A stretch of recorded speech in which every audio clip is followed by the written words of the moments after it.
За өдрийн мэнд хүргэе. Эрчим хүчний ухаалаг сүлжээ төслийг бас зүгээр танилцуулах гэсэн.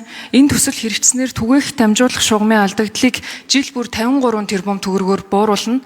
Тэгэхээр манай дамжуулах шугамын алдагдал 11.3% байгаа.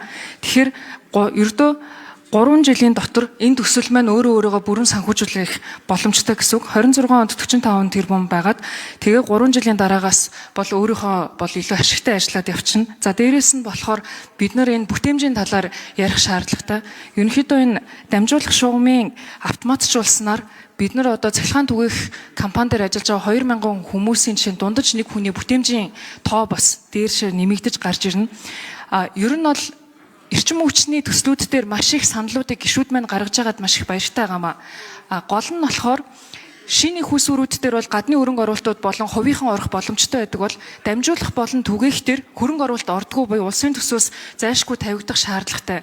Бид нар шинэ их усүрүүд бариад идэг. Гэтэл дамжуулах түгээх дээрээ анхаарахгүй орхичих юм бол одоо энэ чинь маш том данхар толгойтой тэгээд нөгөө нэг дамжуулж хөргөх судснууд нь өөрөө хүрч чадахгүй болчих гээд байгаа. Тэгэхээр энэ төсөл хэрэгжснээр бид нар улсын урсгал төсвийг ч гэсэн багасгах боломжтой буюу үр өгөөж сайтай төсөл болно. Тэгээ миний бас байнга яриад байдаг бид нар энэ төслүүдийнхаа ач холбогдлоор нь ирмэлж дарааллах шаардлагатай буюу эдийн засгийн хувьд үр өгөөжтэй төслүүдэд явуулаад дараагийн жилүүдээс улсын төсвөөс хэмнэлт гаргах боломжтой төслүүдэд бас дэмжиж өгөхийг хүсье гэж хүсэж байна. Тэгээд улсын хурлын гишүүдэд бас хөрөмжтэй хүрэхгүй байж энэ төслийг босгож өгөөч гэж хүсье. Тэгээд бас нэг зүйл хэлэхэд энэ эрчим хүчний яамнаас сүүлийн 3 жил бол очисон юм байлээ.